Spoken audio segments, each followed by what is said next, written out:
शरीर से जितनी जितनी 21,600 श्वास जो रोज निकल रही है,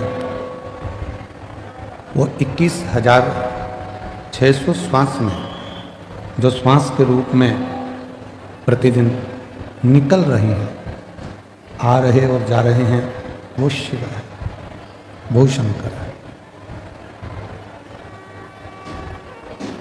हम भगवान देवादिदेव महादेव को ढूंढने के लिए ना जाने कितने कितने कितने कितने तीर्थ, कितने कितने धाम जाते हैं और उनको ढूंढने का प्रयास करते हैं। पर शिव महापुराण की कथा कहती है कि शिव को ढूंढने के लिए बहुत दूर हमको जाने की जरूरत नहीं पड़ती। भगवान शंकर को यदि हमें ढूंढना ही है तो एकांत में बैठकर जब हम पंचाक्षर मंत्र नमः शिवाय, षडाक्षर मंत्र ओम नमः शिवाय का जप करते हैं या मुख से श्री शिवाय नमस्तुभ्यम कहते हैं, तो जितनी मौनता में, जितनी शांति में हम शिव को ढूंढने का प्रयास करते हैं, उतनी ही जल्दी शिव हमारी उन श्वासों में से हमको दर्शन जरूर देता है।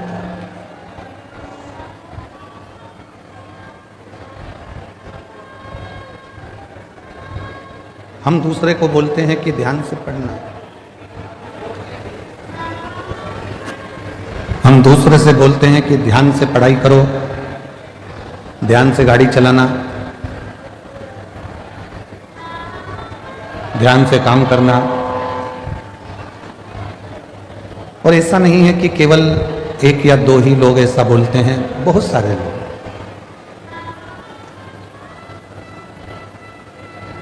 आप अपने बच्चों से भी कहते हो ध्यान से पढ़ो, ध्यान से पढ़ाई करो, ध्यान से गाड़ी चलाओ, ध्यान से काम करो। पर शिव महापुराण की कथा कहती है कि पहले हम दूसरे से कह सकते हैं कि ध्यान से काम करो, ध्यान से गाड़ी चलाओ, ध्यान से पढ़ाई करो, पर शिव पुराण की कथा कहती है कि पहले अपने को भी, अपने ऊपर भी ध्यान देना जरूरी है। कहीं हम अपने पथ से तो नहीं भटक रहे, कहीं हम अपने पथ से तो नहीं भटक रहे। जगत को सुधारने का कार्य करते हैं और मालूम पड़े कि हम अपने ही पथ से भटक जाएं तो वो श्रेष्ठ नहीं।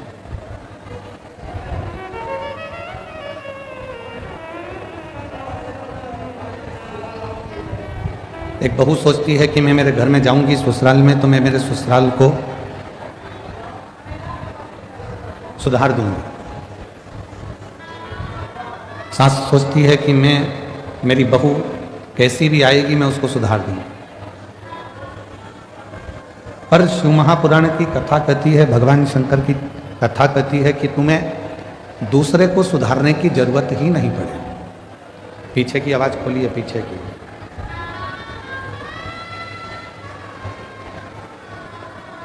शिव महापुराण की कथा कहती है कि आपको दूसरे को सुधारने की जरूरत ही नहीं पड़े। जरूरत है हमें अपने आप को सुधारने की, जरूरत है हमें अपने आप को सुधारने की। गायत्री परिवार वाले कहते हैं हम सुधरेंगे, जम के बोलो, युग सुधरेगा। हम बदलेंगे, युग बदलेगा। अर्थात गायत्री परिवार में कहा जाता है कि हम सुधरेंगे, युग सुधरेगा, मतलब हमको सुधारना स्वयं को जरूरी है।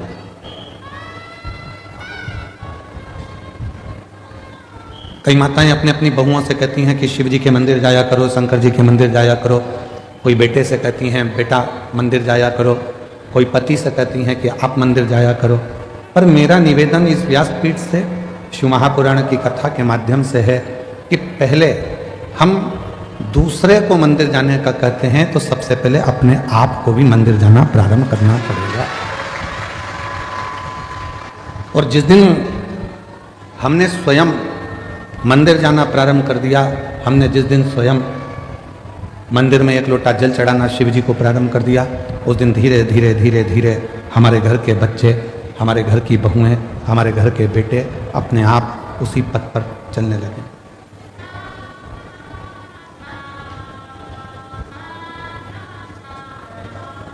हम कहते तुम करो, बेटा तू मंदिर जा, बहू तू मंदिर जा, पर हम स्वयं ना जा पाए तो वो श्रेष्ठ नहीं। हमें खुद को जाना पड़ेगा, हमको स्वयं को पहुंचना पड़ेगा। और तेरे मंदिर में आना मेरा काम है, मेरी बिगड़ी बनाना तेरा काम है। जब आप अपना पिता मानकर भगवान शिव को, कालाधिपति महाकाल को, मेरे ओघड़दानी विश्वनाथ को, मेरे कुबरेश्वर महादेव को, मेरे शंकर भगवान को अपना पिता मानकर उसके करीब में जाकर बैठोगे तो निश्चित है वो आपके मन की बात को सुनेगा। किसी ने कहा कि भगवान की क्या पत्थर की मूर्ति भी व्यक्ति की बातों को सुनती है? क्या पत्थर की मूर्ति हम जो कहेंगे वो सुनेगी? क्या वृक्ष हमारी बातों को सुनते हैं? क्या पशु पक्षी हमारी बातों को सुनते हैं? क्यों नहीं? एक घर की स्त्री, घर की नारी जब तुलसी जी में जल चढ़ाती है और प्रसन्न चित्त होकर जल चढ़ाती है तो तुलसी के पत्ते भी प्रसन्नता का भाव दर्शाते हैं। पीपल के वृक्ष में भी आप अगर प्रसन्न होकर जल चढ़ाते हो तो पीपल का वृक्ष भी प्रसन्नता देता। बट वृक्ष में आप प्रसन्न होकर जल चढ़ाते हो तो बट वृक्ष भी प्रसन्नता का भाव देता। बेलपत्री का छोटा सा पौधा है, उसमें आप प्रसन्न होकर जल चढ़ाइए तो वह बेलपत्र भी प्रसन्नता का भाव देता।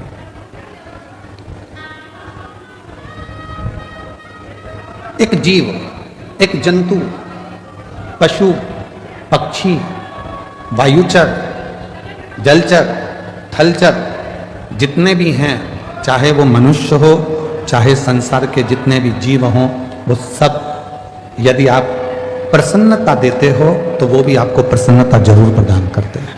प्रसन्नता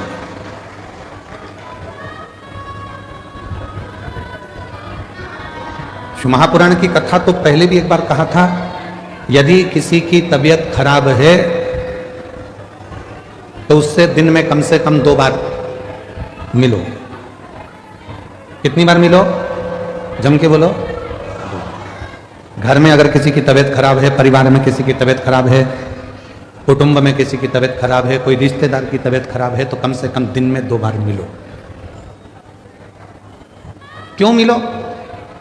तुम्हारे जाकर खड़े होने से, मिलने से उसके परिवार में और उसको हिम्मत आ जाती है उस बीमारी से लड़ने की। किसी की तबीयत खराब है तो दिन में जम के बोलो 2 बार मिलो। किसी का समय खराब है, बेकार समय चल रहा है, दुख की घड़ी चल रही है, कोई परेशानी आकर खड़ी हो गई है तो शिव महापुराण की कथा कहती है उससे 3 बार मिलो। कितनी बार मिलना है? 3। तबीयत खराब है तो दिन में 2 बार मिलो, समय खराब चल रहा है तो दिन में 3 बार मिलो। कोई बात नहीं भैया, सब हो जाएगा, सब अच्छा समय आएगा, टेंशन मत लो। खड़े हो जाओ उसकी दुख की घड़ी, उसकी परेशानी की घड़ी, उसकी संकट की घड़ी। महाराज, किसी की तबीयत खराब है तो दिन में 2 बार मिलो, किसी का समय खराब है तो दिन में 3 बार मिलो, और किसी की नीयत खराब है तो उसे सपने में भी मत मिलो। मान लो उसकी नीयत खराब है तो स्वप्न में भी उसको मत देखना, स्वप्न में भी उससे बात मत करो, मिलो ही मत।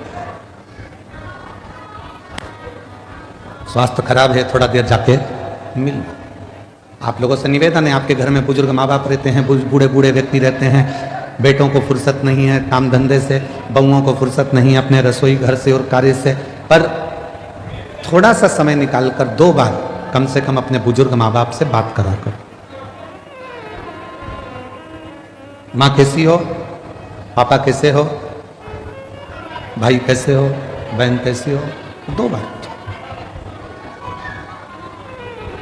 समय खराब चल रहा है, दुख की घड़ी है, परेशानी की घड़ी है, कष्ट की घड़ी है, कोई समस्या बहुत ज़्यादा पड़ी हुई है, कोई बहुत दुख की घड़ी में, समस्याओं की घड़ी में लोग घिरे पड़े हुए हैं, कोई समस्याओं की घड़ी में लोग घिरे हुए हैं, तो उस समय पर, उस घड़ी में, उस पल में, उस समय में, उस समस्या की घड़ी में कम से कम उसको 3 बार जाकर मिलना चाहिए। 3 बार।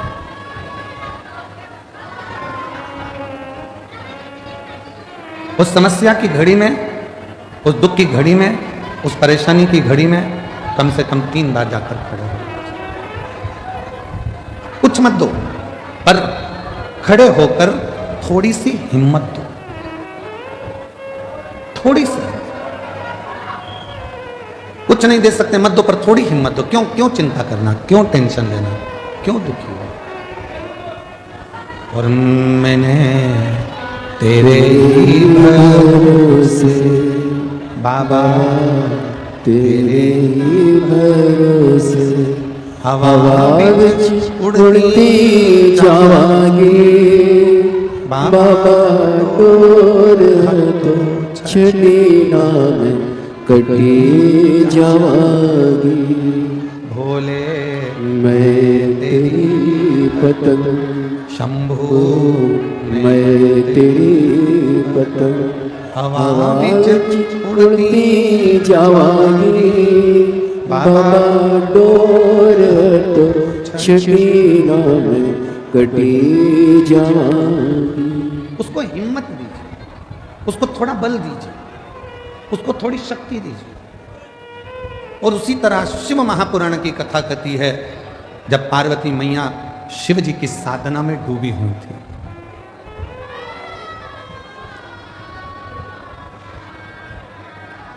जब भगवान शंकर की साधना में पार्वती मैया डूबी हुई, तब करते करते करते करते बहुत वर्ष निकल गए, तो भी शिव प्रकट नहीं हुए, तो भी भगवान शंकर प्रकट नहीं हुए।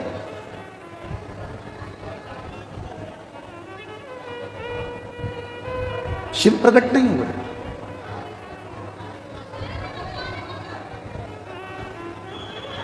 मां पार्वती जी थोड़ी सी हिम्मत हार गई। कब? जब उन्होंने सूखे पत्तों का सेवन किया, नासिका के एक ही छिद्र से श्वास लेती हैं और इसी छिद्र से श्वास छोड़ देती हैं। तब थोड़ी सी हिम्मत मां जगतजननी जगदम्बा मां पार्वती जी हारी। कई माताएं व्रत करती हैं, साधना करती हैं, उपास करती हैं, नियम ले लेती हैं, कोई व्रत धारण कर लेती हैं और उनको लगता है कि मैं व्रत कर रही हूं। जब आप लोग हिम्मत हारने लगते हो तो जिसका तुम व्रत कर रहे हो, जिसकी तुम साधना कर रहे हो, जिसका तुम तप कर रहे हो, वो देवता तुम्हें हिम्मत देने के लिए तुम्हारे मन के अंदर आकर विराजमान हो जाता है। तब वो आता है।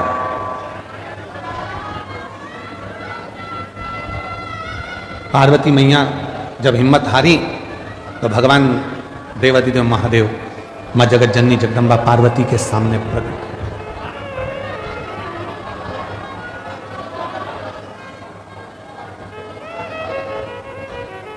और शंभु शरणे माऊ घड़ी रे घड़ी दुख काटो, दया करे दर्शन आपो। शंभु शरणे पड़ी मांगो घड़ी रे घड़ी दुख काटो, दया करे दर्शन आपो। शिव पार्वती जी की साक्षी में उनको बल देने के लिए प्रकट। असली स्वरूप में नहीं। असली स्वरूप में शिव नहीं है। शिव स्वरूप बदल कर, कभी शंकर भगवान ऋषि का रूप लेकर आते हैं और पार्वती को बल देते हैं, कभी शंकर भगवान मगर बनकर आते हैं, पार्वती को बल देते हैं, कभी शंकर भगवान पार्वती जी के सम्मुख में कोई स्त्री का रूप लेकर आते हैं, बल देते हैं। आप में से कई माताएं कहती हैं, कई जीजी कहती हैं, कई जीजा कहते हैं, कई बेटियां कहती हैं, कई बेटा कहते हैं, कई बुजुर्ग माँ बाप कहते हैं कि हम जब हिम्मत हारते हैं तो भगवान हमको हिम्मत देने क्यों नहीं आता? भगवान को हिम्मत देने क्यों नहीं आता? शिव महापुराण की कथा कहती है, जब आप हिम्मत हारते हो, परिवार के भले ना आए, पर तुमने जो एक लोटा जल चढ़ाया है वो शंकर तुम्हारे सामने खड़े होकर रूप बदलकर, किसी रिश्तेदार का स्वरूप धरकर, किसी परिचित का स्वरूप धरकर, कोई अपनों का रूप रखकर, कोई परिचित का रूप रखकर, कोई रिश्तेदार का रूप रखकर, मेरा देव अधिदेव महादेव आकर हिम्मत जरूर देता है और तुमको जिंदगी जीने का एक तरीका सिखाता है।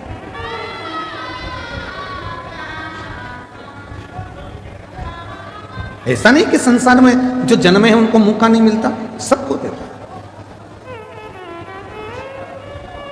एक पशु है, मेरा देवाधिदेव महादेव उसको भी आगे बढ़ने का मौका देता है। एक पक्षी है, मेरा महादेव उसको भी आगे बढ़ने का मौका देता है। एक जीव जंतु है, मेरा महादेव उसको भी आगे बढ़ने का मौका देता है। और एक सांसारिक मनुष्य है, उसको भी आगे बढ़ने का मौका मेरा देवाधिदेव महादेव देता है।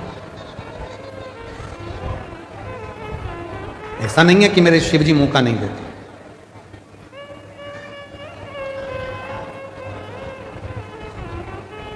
नदी में, पानी में, समुद्र में, तालाब में, कुएं में, बावड़ी में अगर कोई डूबता है, कोई डूब रहा है, तो पानी भी एक मौका देता है उसको उछाल देकर बाहर निकालने का कि अभी भी मौका है, तुम उससे बाहर निकल।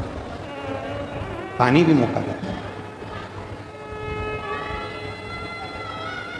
वो परमात्मा हर जगह मौका देने के लिए तैयार बैठा है। संसार के बेटा बेटी कहते हैं, नवयुवक बच्चे कहते हैं, हम पढ़ पढ़ के थक गए, एग्जाम दे देकर थक गए, हम कंपटीशन एग्जाम में बैठ बैठ कर थक गए, पर हमारा सिलेक्शन ही नहीं हो रहा। ऐसा नहीं है, तुम देते रहो, मेहनत करते रहो, अपनी पढ़ाई को 4 गुना बढ़ाओ, अपनी विद्वत्ता को 4 गुना बढ़ाओ, अपनी रात दिन एक कर दो, और आखिरी में शंकर भगवान पर शहद लगाकर एक बेलपत्री समर्पित कर फिर परीक्षा में जाकर बैठिए, बाबा आपको सफलता जरूर देंगे, आपको सफलता मिलेगी। ऐसा कोई संसार में जन्मा नहीं जिसको परमात्मा ने आगे बढ़ने के लिए मौका नहीं दिया। उड़ने का मौका तो परमात्मा देते ही हैं। और अगर आप लोगों ने देखा हो, हम तो बड़ौदा में नहीं रहते, हम गुजरात में नहीं रहते, हम तो मध्य प्रदेश में रहते हैं, पर हमने वहाँ देखा है। आप लोगों ने यहाँ पर देखा है कि नहीं देखा मालूम नहीं। बारिश में एक होती है चींटी, एक होता है चीटा। बोलो बोलो, देखा है कि नहीं देखा? समय एक ऐसा आता है कि भगवान वो चींटी को भी पर दे देता है और चीटे को भी पर देता है कि उड़ ले, तू भी उन्नति की ओर बढ़ ले, तू भी आगे। अब जरा विचार करिएगा कि वो परमात्मा जब चींटी को पर दे सकता है, वो परमात्मा जब चीटे को पर दे सकता है, पर उस चीटे और चींटी में भी कोई कोई चींटी चीटे ऐसे रहते हैं, पर मिलने के बाद भी वो उड़ते ही नहीं हैं, वो आगे बढ़ते ही नहीं हैं। संसार में ऐसे लोग भी हैं कि उनको मौका मिलता है तो भी उस मौके का वो फायदा ना उठाकर वहीं की वहीं पड़े रहते हैं और आगे बढ़ नहीं। उसने चींटी को भी पर दिया, उसने चींटे को भी पर दिया कि तू बढ़ ले, आगे बढ़ ले। ये 7 दिन की शिव महापुराण की कथा हो रही है। आज कथा का 6ठा दिन है, आज कथा की शिवरात्रि है। कल कथा सुबह 8 बजे से 11 बजे तक ये बड़ौदा नगर के इस ग्राउंड में हो जाएगी। टीवी पर वही 2 बजे से 5 बजे तक आ जाएगी। 7 दिन दिए परमात्मा ने, मौका दिया परमात्मा ने कि मैंने तुझे पर दिए हैं, अभी भी अगर तू विपदाओं में घिरा है, दुख में घिरा है, तकलीफों में घिरा है, कष्ट में घिरा है, परेशानियों में घिरा है, तो तेरे बड़ौदा नगर में भोलानाथ डमरू लेकर आया है और तू डमरू के नाद को, डमरू के शब्द को श्रवण, वो मौका दे रहा। उसके बाद भी अगर हम श्रवण ही ना करें, धारण ही ना करें, तो वो जीवन बेकार। इसको कहते हैं शिव महापुराण ज्ञान यज्ञ। कौन सा यज्ञ है ये? जम के बोलो जरा। शिव महापुराण ज्ञान यज्ञ। क्योंकि सारे यज्ञों में सबसे बड़ा यज्ञ होता है ज्ञान का यज्ञ।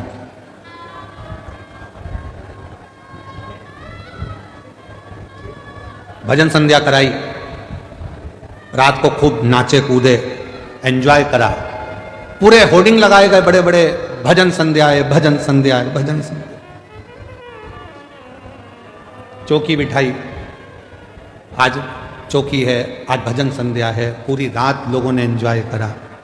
ठीक है, भजनों में नाचे आप, ठीक है, पर ज्ञान क्या लिया? ज्ञान क्या प्राप्त किया? बड़े बड़े यज्ञ हुए, उसमें आहुतियां छूटी, बैठने वाले बैठे, खर्च करने वालों ने खर्च भी किया, बहुत बड़े बड़े बड़े यज्ञ हुए, पर उससे हमने ज्ञान क्या लिया?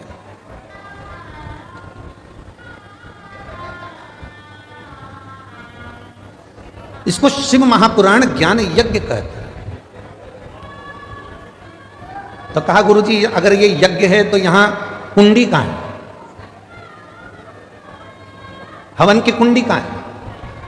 तो शिव महापुराण कहती है जितनी मुंडी उतनी कुंडी। ये ज्ञान यज्ञ है, इस ज्ञान यज्ञ में जितने जितने बैठे हुए हैं और जिन जिन के कानों में शिव महापुराण की कथा जा रही है, जितनी जितनी मुंडी है, जितने जितने शीश हैं, उतनी उतनी वो कुंडी है। ये ज्ञान उसकी बुद्धि में, उसके श्रवण शक्ति में जा रहा है और नेत्रों से दर्शन कर रहा है, हृदय में उतार रहा है। और एक ना एक दिन जो उसने ज्ञान लिया है उसकी जिंदगी में अगर उसने उतार लिया तो वो संकट से बचेगा और एक दिन मेरा भोले बाबा उसकी झोली खुशियों से भरेगा। ये वो यज्ञ।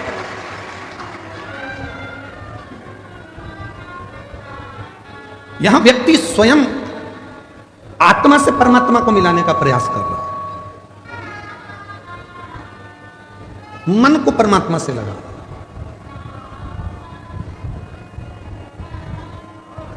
कभी किसी महाराज जी ने अपने प्रवचन में नहीं कहा कि शरीर को परमात्मा से लगाओ।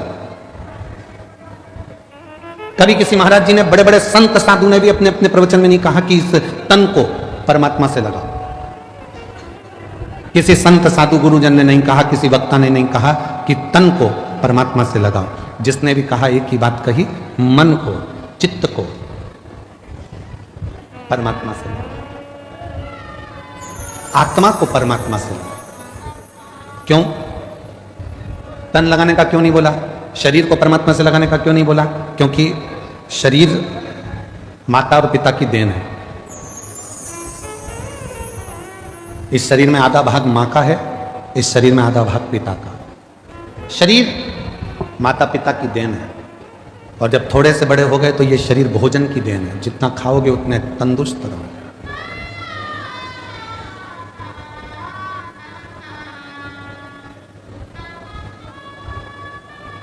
घर, जमीन, जायदाद, पैसा, भेला, शरीर, ये सब दूसरों की देन है, दूसरों।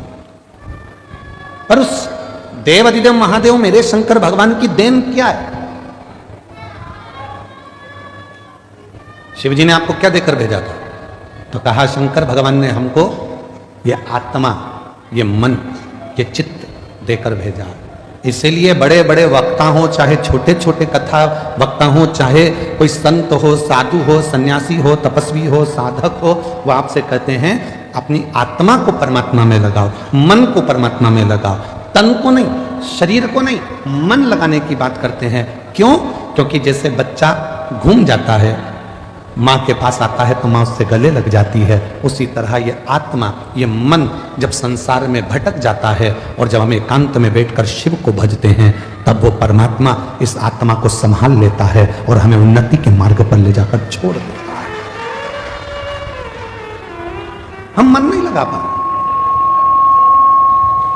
और हमने पहले भी कथा में कहा है कि शिव महापुराण की कथा में तुमको सूचना मिल जाए कि कुबरेश्वर धाम से बाबा कथा के लिए आए हैं, तुमको सूचना मिल जाए कि शंकर भगवान की यह पवित्र कथा, यह कुबरेश्वर धाम की यह पवित्र धरा से चलकर ये शिव महापुराण यहाँ पहुंची है, तो आपसे निवेदन है भीड़ बढ़ाने के लिए शिव पुराण में बिल्कुल मत जाना।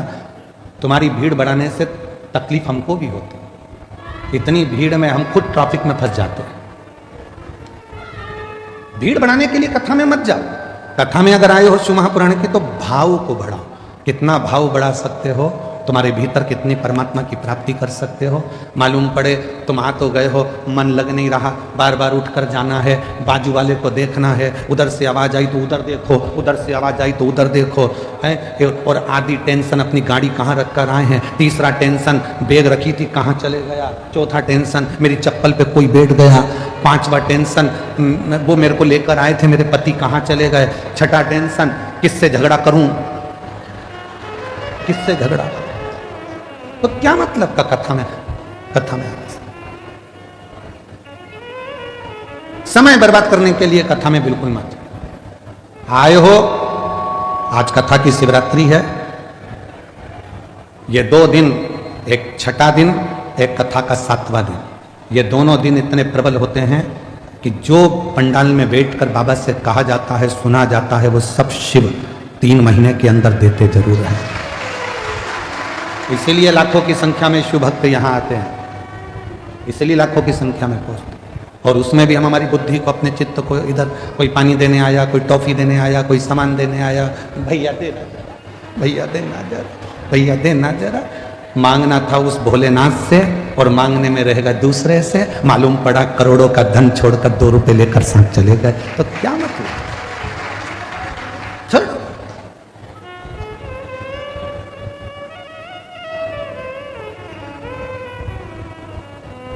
7 दिन की कथा में जितनी चिल्ला चोटनी होती उतनी पीछे के 2 दिन में होती है। क्यों? क्योंकि भगवान भी चाहता है अगर अच्छे से कथा सुन लेगी तो मुझे देना पड़ेगा, इसलिए इसको थोड़ा थोड़ा डिस्टर्ब करो, इसको थोड़ा परेशान करो। ये कथा नहीं सुन पाए, कथा नहीं सुन पाएगी तो मुझे देना नहीं पड़ेगा, इसका मन नहीं लगेगा तो मुझे देना नहीं पड़ेगा, मन लग गया तो फिर तो मुझे देना पड़ेगा।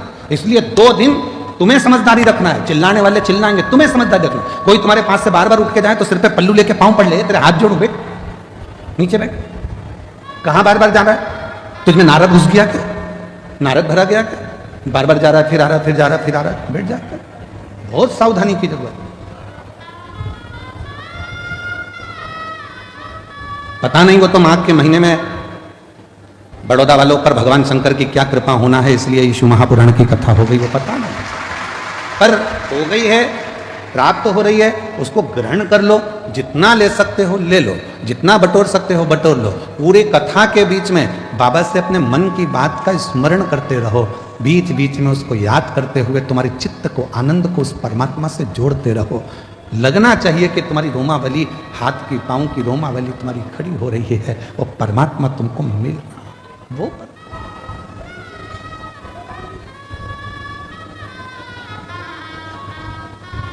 भाव की मूलता रखी, भीड़ की नहीं। पार्वती मैया तप में लगी हैं, जहां पर वो थोड़ी सी